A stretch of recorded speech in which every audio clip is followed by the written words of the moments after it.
I want to move the conversation forward, and I'd love to hear from one of our great new customers. And we'll invite on stage Arnold Kanan at Kraft Heinz about how they're leveraging decision intelligence to drive in park. Arjun, please join me.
Arjun, welcome. Good to Thank you. have you. Love the products, love the company, love that video that we've just seen.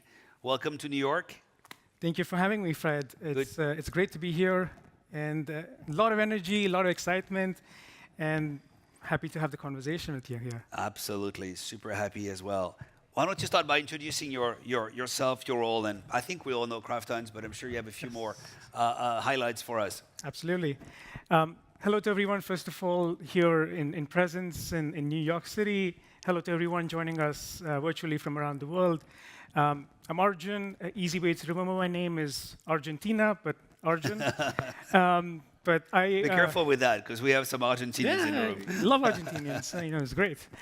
I head our digital supply chain and operations analytics at Kraft Heinz, and it's been quite an amazing journey in terms of what we're going after the last several years in this agenda.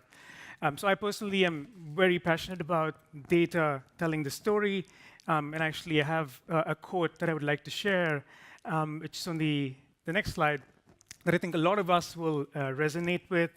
I wouldn't even call it a quote, I would call it an emotion that a lot of us would resonate with. And this is a big factor of what is the sentiment behind driving the transformation, I would say, at Kraft Heinz. And several different roles that I've been, with Kraft Heinz is about how do we get data to tell that story, and how do we get data to help us accelerate the value to the business teams and work for us, essentially. And that's essentially what brought us to ERA, and most recently, the journey we're on is to build that end-to-end supply chain control tower at a European division, which we are quite an exciting start already. We'll talk more about it through the journey. So talk about Tim, and talk a little bit about the context of the business context that's driving Kraft Heinz to think about it, think about decision intelligence the way you do, because you're quite advanced in your thinking. So Yeah. what's driving that energy behind the project? I think it's quite an organic journey that brought us to this moment, I would say. And it's, if I were to call it a story, it's in three clear chapters. Chapter one being we really wanted to get our people more data forward, data savvy, and we had this whole advent of BI. And this was several years ago, where we wanted to bring citizen developers, get access for people to be able to start answering questions that they would normally take a month or longer to start getting to that answer. And then from there, the natural progression became, hey, I want to start answering more difficult questions and start adding more variables and start making it more complex, the problems to solve. And that's where we started moving into looking at APSs and advanced planning solutions that we have a few of. And, and we've also started investing into our TMSs and WMSs.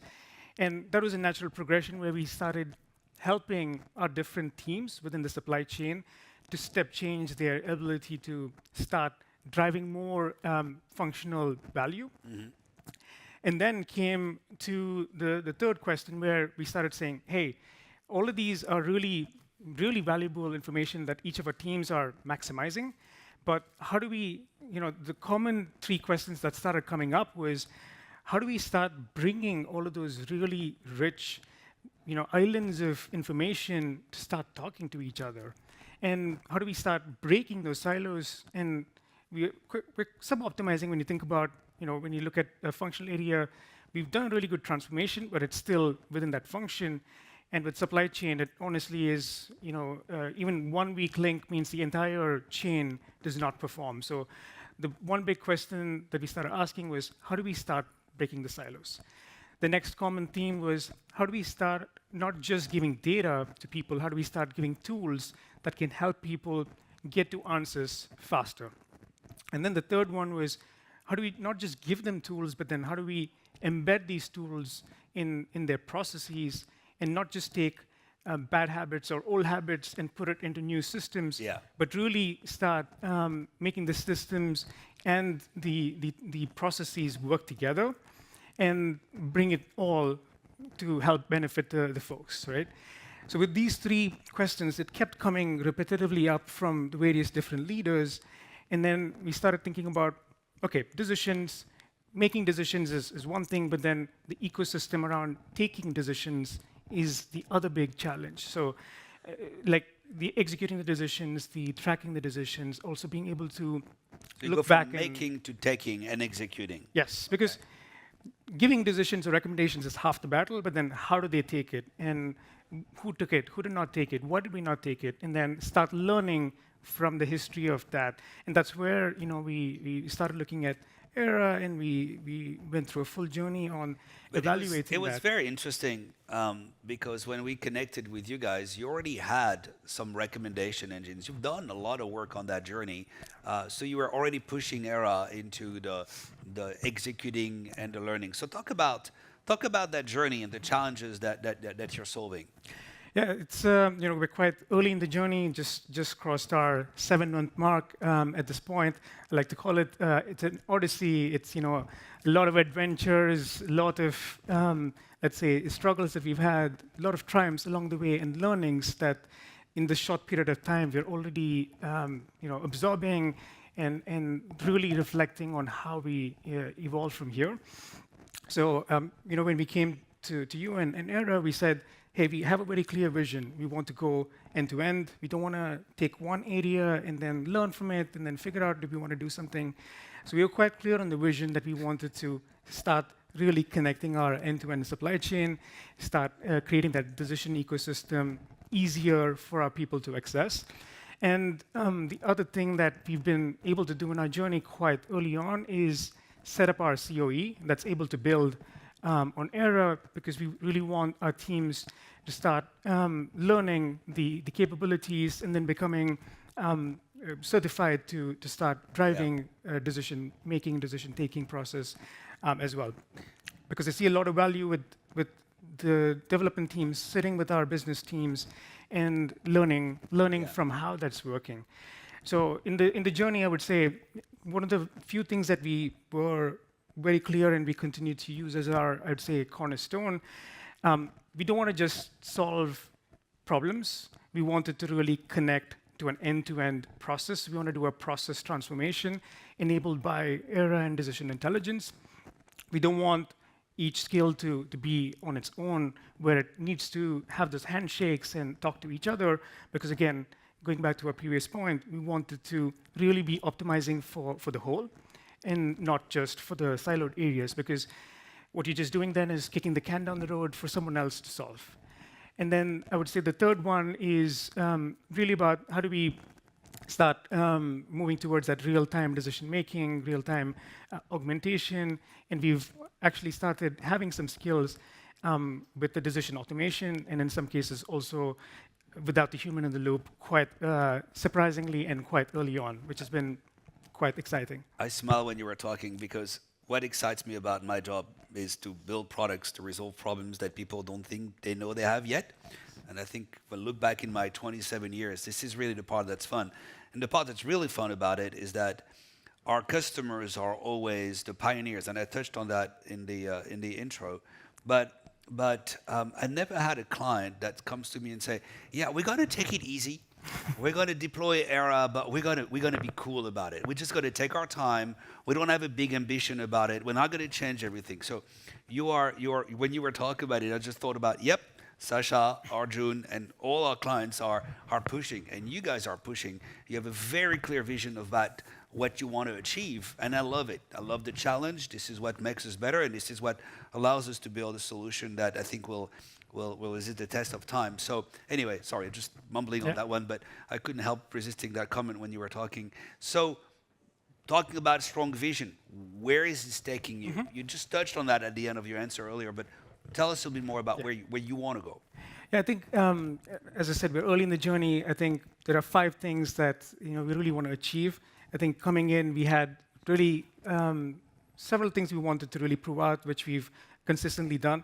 Not necessarily to just turn around and say, "Is this working?" but to learn from it and see how we can organize us for scale as we go down the journey, right? So we've already, I'd say, proven a lot of these things along the way. The 5 things that really in front of us that we want to very diligently move after. Number 1 is making sure all the skills, we're building multiple skills, some are live, some are heavy in the design and build phase. We really want to land these skills and drive adoption. I like to call this, make these skills sticky. Like you really want to make them embedded with the people and it becomes second nature to their day-to-day processes. So really start driving the adoption, making it part of the human team's lives, and then also start driving that value, realization of the value. The second one, I mentioned about our COE. We really want to add the right firepower, the learnings for them to feel stabilized, to then be able to scale on a lot of the more complex skills that we've got in our pipeline for next year. Third one, speaking about our pipeline, you've seen a bit of our end-to-end vision and the amount of skills that we've been thinking about connected back to the process. It's important to constantly keep that roadmap fresh, the current, and then continuously make sure it's prioritized. Because one, it doesn't make sense to do it all, and then we need to make sure we are spreading the love, as I call it, because if you keep working on one functional area, you need to give them time to also take it in, so then spread it to some of the other functions, and then truly build that connection to that end-to-end horizon. And number 4 is start getting our hands dirty with our machine learning capabilities that you have, prove out what that could look like with error learns, with other things like the workspaces that I'm really looking forward to. Good. And my last one I was going to say was... I'm waiting for a punchback. It's going to happen. It's how do we make sure we organize ourselves to scale other geographies, other markets, and also slowly start connecting our other functional areas like commercial, R&D, procurement. We need to start seeding that now, and we're already starting to find those opportunities to work with quality, with manufacturing. Manufacturing, yeah. And then how do we expand with a much bigger, because our end-to-end doesn't stop at supply chain. We really want to go the next few years truly end-to-end from a business perspective. I'm so excited about your vision, Arjun, and the team at Kraft Heinz. And it really takes a village. There's a culture of innovation in your company that's remarkable, and the speed. I mean, you want to move fast, and I love the eagerness. So you mentioned adoption and I talked with Sasha this morning about this as well. The fear is that if you go so fast, you kind of leave the users behind. So talk about adoption. How are you driving the adoption? Not so much of those who are building the skills, the COE you're building, which is perfect. But then the end users, the one who are receiving the recommendations. How are you driving? What a recipe that you have to make it a success? This is a great question, and that's where it's great to talk to some of your other customers to see what's working for them.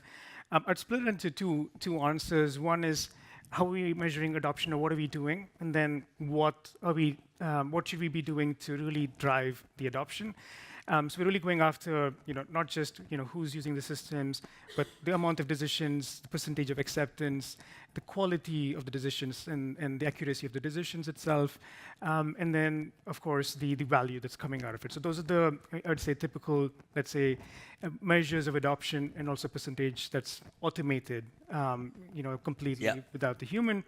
But truly, I would say the three big ones in terms of how do we need to drive, or what will drive the adoption. The first, and I think a very clear one, is strong buy-in from the leadership, and the message cascading down from the leadership that, what is the vision, what are we trying to achieve, why is this important, and then... Okay, so let me pause you. We have to point 2 and 3, but that's the question within the question. Yes. How did you convince leadership? It's a bit about the journey that we went through that really brought us to that same conclusion, where we started asking the same questions, and that's where we were already on the journey trying to build the DI capabilities, and we said we needed to accelerate that in our various different markets. So making sure we can bring them to the vision, what are the problems we're trying to solve, and then showcasing that something exists out there that can help us bring that full package, and we evolve together on that journey. And the reason why I'm asking that question is one of the things that's remarkable with you is, and Kraft Heinz, is what you just said in your previous answer, which is we're kind of battling that disease when we're talking to new companies, like, oh, Era, we're going to deploy for one skill. We're going to try to resolve one problem right now. We keep saying, it's not a one-skill story. This is a decision intelligence story. This is where it's going to help you make better decisions today on that topic, tomorrow on that topic. Maybe your business priorities are evolving. You guys were already there when we started talking with you and engaging. Your leadership already understood that this was a bigger thing than trying to improve a forecast accuracy, or trying to improve this, or trying to improve that. So that's quite remarkable, and the way you were able to drive the consensus around that topic. I think that definitely helped us accelerate, right? Because again, the important thing was we didn't overnight, if you try to overnight switch to this from BI to DI, everyone's like, we don't even have the basics. Kind of like Ray was saying, what are you trying to do in AI without the basics on data? So I think that's where, because it was a very natural progression, it was very clear, like we needed to solve this problem, and we needed to find something that can help us in that decision ecosystem as well. So it is a matter of being able to showcase how we would solve it together, and what benefits some of the other customers are seeing, which was also helpful to go forward with the journey, right? And then the leadership finding the right people in the organization to be that catalyst for change, I think is fundamental, because leadership buy-in is one thing, and then identifying the right people, mobilizing them is my first, I would say, big call out or a recommendation for someone thinking about this journey. The second one is, as we're building products, and in various different roles building different products, making sure the end user is in the center of the journey, I think is super important, because making sure that they feel that skin in the game, it's their baby, so to speak, that we are building together, defining together, and bringing them along that full journey, I think is super critical for that adoption early on. Because if you just build something in a black box and then put it over the line, they're going to be like, okay, cool, what do you want me to do with it? Because they don't know what was built, why it was built, and do we really hear the voice of the customer? And that's the third point. Once you build the skill and deploy it, the work doesn't stop there. That's probably like 60% of the battle, or the problem that you're trying to solve, because only then, once you start sitting and hearing the voice of the customer, how they're using it, and then iterate from there quickly. What I like to call is, I like to call this a ride-along. I tell my teams, you need to do a ride-along with your end user who's using the skill, because lots of times our business teams sometimes are not able to articulate exactly what they want. They tell you, this is what I want, but when you see someone actively using the tool, navigating it, connecting the data points, and starting to make decisions, you can see how many clicks, like what are they doing, and then you're able to really see that in action, and then the development teams are able to start saying, maybe I need to do these things, which we did not collect come up the in feedback and conversations. you iterate. Yeah, fantastic. Exactly. We're running out of time, Arjun. Yeah. There's so much more to talk about, but walk us through your high-level advice for the companies and the executives and the folks here in the audience that are just thinking about the journey. I always go back to the same question because you've done something that others have not. So I'd love to hear about what are your key takeaways. I think, I mean, hindsight's always 2020, and looking back, we've had a pretty fantastic journey together to the point we are. But I would say the three things, if I were to go back and start over, or anyone who's going to start their journey pretty newly, the first one is find areas that I would call our familiar grounds. It's something that's a space that there's a lot of clarity, there's good business ownership, the people know that they can compare something to. So because this is something that's new, net new to the business, this is a way to quickly prove out the step change, the trust, everything else in one package, and start somewhere narrow. Right? And one of the things that we did, we were very ambitious, and we went after a pretty massive process and 8+ decision recommendations in the first skill. That was a lot. And some customers may call it 3 skills, 4 skills, but it's But that's an interesting point because you packed a lot of different recommendations in one skill, pros and cons for another conversation. Yes. But it was very, very interesting what you did here. Sorry, I cut you off on your first one. no. And the second one I was going to say was making sure. We always think we know there is change management involved, but you can, with the amount of personas involved, the amount of functions, unlike, some of the other digital solutions, which typically is in one functional area, there is a massive change, but it's, one set of audience you need to convince, bring on the journey. With most things, with DI and with the supply chain control towers, with ERA, you're truly cutting across so many different functions. So. Yeah. Underestimating change management is something that can make or break, I would say, the product and the journey and the success. So making sure you have very robust plans, and then going back to my previous point, bringing the people along the journey, I think is going to be a huge catalyst for whatever you start with becoming a success. And my last one, and I know Sasha mentioned this as well, data, like data accuracy, data quality, data strategy. You can never be, I would say, fully prepared for it. So constantly being ready for it and being able to react quickly and setting up that right foundation. Because quite honestly, having this readiness and the quality correct can be the difference from your skills being rocket ships versus otherwise. Bust, pretty much, yeah. right? That's what I would say. A combination of these three, I would say, is like your secret recipe or success mantra that I would definitely highly recommend for anyone starting their journey. Arjun, thank you so much for those insights. Congratulations on the journey, and we're very proud and happy with the partnership. So thank you very much. Just getting started. Just getting started. Thanks.